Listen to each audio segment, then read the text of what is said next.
Hello Dreadblitz, I am PsyStarcraft and welcome to another StarCraft 2 commentary. We have FnaticMsiTT1 in the top left as the red Protoss and myself vilePsY in the bottom right as the blue Zerg. And I have not been laddering too much lately, and I have to say it's because of Skyrim. I'm so sorry. I'm just like so addicted to that game. It's so good. I'm like level 65 sneak. I can do fucking barrel rolls while crouching and kill giants in one shot with a 15 times sneak power attack. It's sick! If you haven't bought that game, you should definitely buy that game.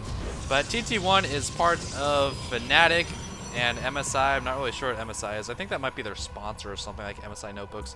Something like that, but the map is Shakuras Plateau, and this guy he used to be a lot more popular than he is now, but he's still a really, really good Protoss player. He's an incredibly creative and just solid all-around player. But if you've seen Idra's stream, you know when Idra plays TT1, TT1 goes an incredibly greedy build. He'll go like Pylon and then Nexus first. And if you get out some early links, you can actually punish it quite often. And when he does that against Idra talks so much shit. He's like, "Are you fucking serious, you greedy little bitch?" Stuff like that. So we'll see if TT1 chooses to go that route. He's already got 120 minerals saved up. Right now he's just continuing to make some probes, but we shall see. He's not making a forge, and I'm going 11 pull. Now this map is really long. I have to walk all the way down here and all the way across the map to his base. So yeah, so we are gonna see a Nexus first.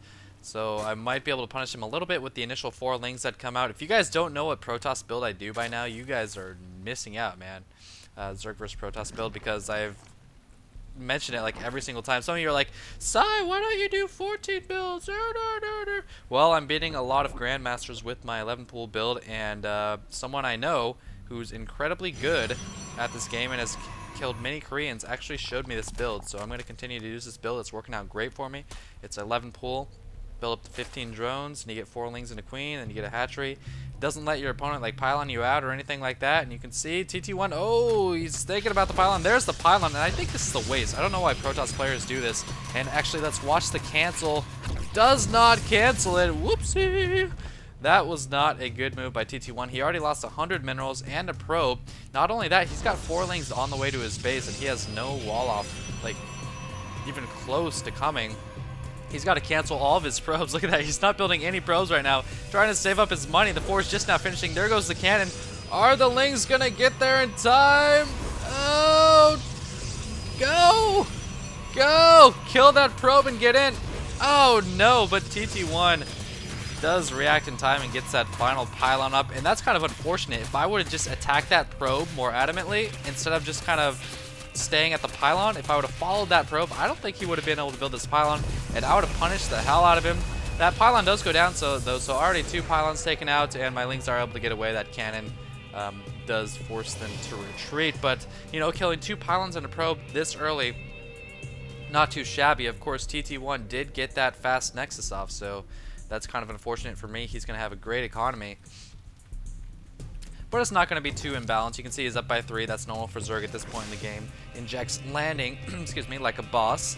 And I still have these 4 lings just kind of chilling out here. So for the next, 3 or 4 minutes, I'm going to make nothing but drones. If possible, I want to get this Overlord to scout out the gas. It's always where you want to send this Overlord. Of course, you want to scout the close air positions first, and then float it up to the expansion gas. That's a really good indicator as to if they're going to go, double Stargate, or even like DT rush, stuff like that. And if they don't get these 2 gases for a super long time, you can kind of expect a gateway push or maybe a quick third, something like that. Correct me if I'm wrong, because I'm still not 100% sure on the gas timings. So the Cybernetics core is up. I'm getting my 3rd base. A lot of times I will make this hatchery a macro hatchery, but in this situation, I'm deciding to go for a 3rd base hatchery because I know how fast his Nexus was. So I'm hoping that'll work out. Now, a lot of Protoss players will actually just like send out a very small forest early on in the game to like go scout out to see if you have a 3rd base or not. And TT1's actually going to end up doing that with these 2 zealots. You can see he's already moving out. And this does 2 things. It'll scout out my 3rd base, which of course I'm getting. And it'll also force me to make more lings, which is going to hurt my drone count. If we check out the drones, he's actually pulling ahead, and that's thanks to chrono boost. I don't think he's chrono boosting anything but his nexuses. He's not even chrono boosting his warp gates, and these lings just running away for their dear lives, these two zealots. Actually, more for scouting than anything else. They're not going to do a tremendous amount of damage, but 2 kind of ensures that they actually make it there, because a Zerg player usually has 4 to 8 Zerglings, and 4 to 8 Zerglings can't really take on 2 Zealots. And there he does scout my expansion. I've got those extra lings out, and notice I didn't make too many lings. I made, well, actually I made 14, so that's quite a bit, but you want to make just enough to kill these 2 Zealots, because you know he's not going to send out a whole lot. And he's actually, this kind of thing right here is what makes me blow my load when I'm watching really good players. They know how to make the most out of their units, and he's just going to chill this here. I'm not even going to try to attack this Zealot until a Queen comes out, but now he's being pesky and he's trying to attack the drone, so I kind of have to go after the Zealot. Losing 1 more ling, and this is just so annoying. The Zealot thinks, oh my god, he's going to kill a drone. That's so gay. Oh man, this damn Zealot. Is he going to go down? Yes, finally going down, but making the most out of that Zealot right there. Harvester count now 50 to 47, and look at this crazy play. He's on, what, 1 gateway. Now he's going to be on 5 gateways, and he's going fast robotics bay with a warp prism and an observer. So we're going to see something really crazy out of TT1, and it's another thing that's really going to make me blow my load. So if you start hearing some like keyboard mashing, it's because I got a rag and I'm cleaning it up. 1 sentry coming out. So what do we have for the unit count? 4 sentries, that's it. That's all we have for TT1. He's loading up that warp prism.